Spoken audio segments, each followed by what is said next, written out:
Hello guys, आज हम लोग द्विघात समीकरण प्रश्नावली 4.1 के 2 नंबर क्वेश्चन 2 को करेंगे। क्वेश्चन कह रहा है पहले निम्न स्थितियों को द्विघात समीकरणों के रूप में निरूपित कीजिए। तो आइए क्वेश्चन को पढ़ते हैं। क्वेश्चन कह रहा है दो क्रमागत धनात्मक पूर्णांकों का गुणनफल 306 है। हमें पूर्णांकों को ज्ञात करनी है। तो इस स्थिति में हमको द्विघात समीकरण बनाना है। तो आइए हम क्वेश्चन को अब सॉल्व करते हैं। तो पहले मान लेंगे, माना कि दो क्रमागत धनात्मक पूर्णांक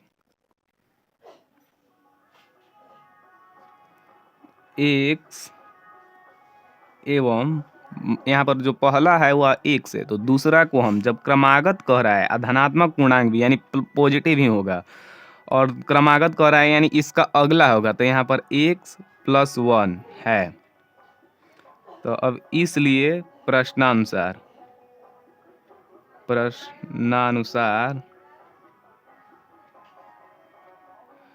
ये दोनों का गुणनफल जो है वह 306 है। तो x × x + 1 = 306 है। तो यहाँ पर अब x का गुणा जो है एक बार x के साथ होगा, फिर x का गुणा एक बार 1 के साथ होगा। तो जब x का गुणा x के साथ होगा तो यहाँ पर हो जाएगा x² फिर x का गुणा 1 के साथ होगा तो यहाँ पर हो जाएगा x, प्लस में x होगा क्योंकि दोनों प्लस साइन के साथ है। फिर इक्वल में 306। तो अब 306 को इक्वल के इस तरफ लाएंगे तो x² + x और इक्वल के इस तरफ आएगा तो साइन चेंज हो जाएगा, तो -306 इक्वल में 0। तो हमें द्विघात समीकरण के रूप में ही केवल निरूपित करना था, तो हमारा आंसर आ चुका है। आइए अब क्वेश्चन नंबर 3 को सॉल्व करते हैं। क्वेश्चन नंबर 3 कह रहा है रोहन की माँ उससे 26 वर्ष बड़ी है। उनकी आयु का गुणनफल अब से 3 वर्ष पश्चात 360 हो जाएगा। तो हमें रोहन की वर्तमान आयु ज्ञात करनी है। तो इस स्थिति में हमें द्विघात समीकरण बनाना है। तो आइए इसको सॉल्व करते हैं। क्वेश्चन कह रहा है कि रोहन की माँ उससे 26 वर्ष बड़ी है, तो इसलिए मान लेते हैं कि माना कि रोहन की आयु x वर्ष है, इसलिए उसकी माँ की आयु दिया है उससे 26 वर्ष बड़ी है, तो x + 26 हो जाएगा यहाँ पर वर्ष। तो इसलिए प्रश्न से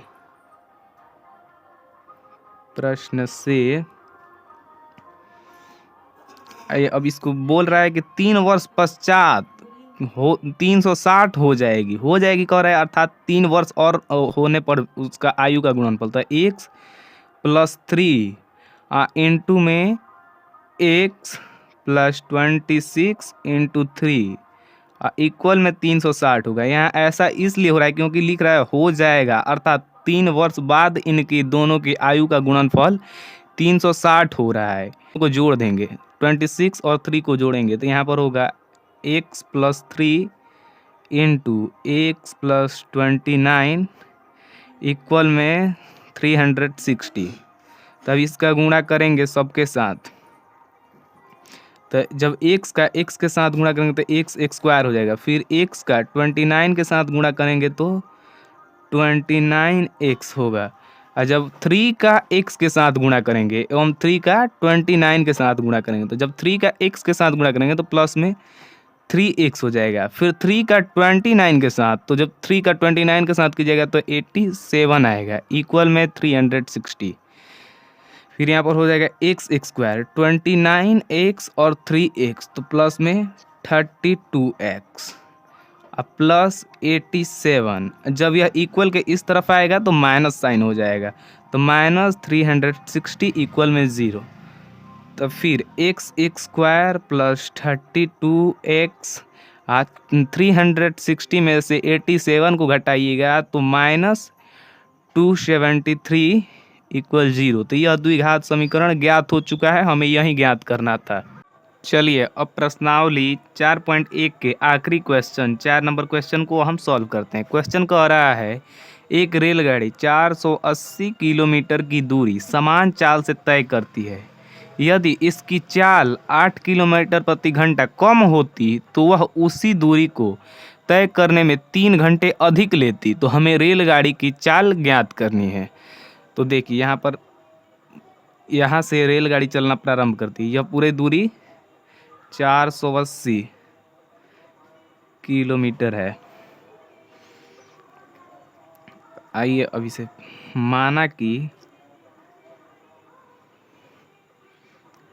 रेलगाड़ी एक समान चाल, रेलगाड़ी की एक समान चाल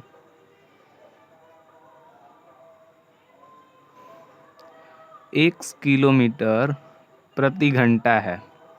आपको एक फार्मूला याद होना चाहिए, होता है चाल बराबर दूरी बटे समय। तो समय बराबर हो जाएगा समय दूरी बटे चाल। आइए अब इसे बनाते हैं प्रश्नानुसार।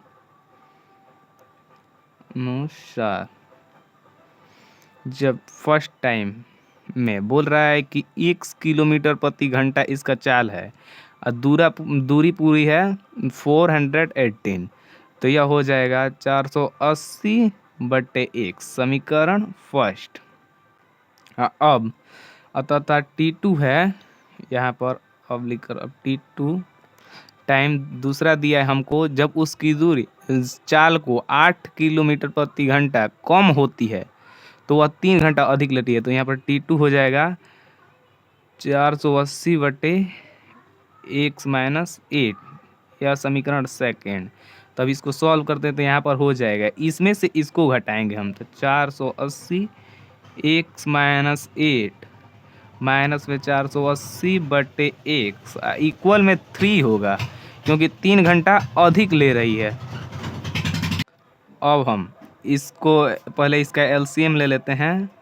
तो इसका एलसीएम हो जाएगा x इंटू x-8, यहाँ पर हो जाएगा पहले 418x और माइनस में 480 x-8 इक्वल में 3। तो इसका गुणा किया 480 x-480x, जब इससे गुणा कर रहे हैं और फिर इससे करेंगे, तो जब इसका 8 से गुणा करेंगे तो हमारा आएगा यहाँ पर 3840। अब माइनस माइनस प्लस हो जाएगा, तब प्लस में 3840 आएगा, बट्टे में इसका जब गुणा करेंगे तो x का गुणा करेंगे तो x स्क्वायर हो जाएगा, फिर x का 8 के साथ गुणा करेंगे तो -8x हो जाएगा और इक्वल में 3 हो जाएगा। अब इसको सॉल्व करते हैं हम, ये इसको आगे सॉल्व करते हैं। आगे 480x माइनस 480x प्लस में 3840 बट्टे में है x square minus 8x equal में 3। तो यहाँ पर 480x प्लस का है और माइनस का 480x, तो यह कट जाएगा। अब हम इसको क्रॉस मल्टीप्लाई कर दें, इसका इससे गुणा और यहाँ पर बट्टे में कुछ नहीं है तो 1 है, तो 3840 का 1 से गुणा करेंगे तो यहाँ पर हो जाएगा 3x स्क्वायर और माइनस 8 का जब 3 से गुणा होगा तो यहाँ पर हो जाएगा 24 x 3840 का जब 1 से गुणा होगा तो इक्वल में हो जाएगा 3840।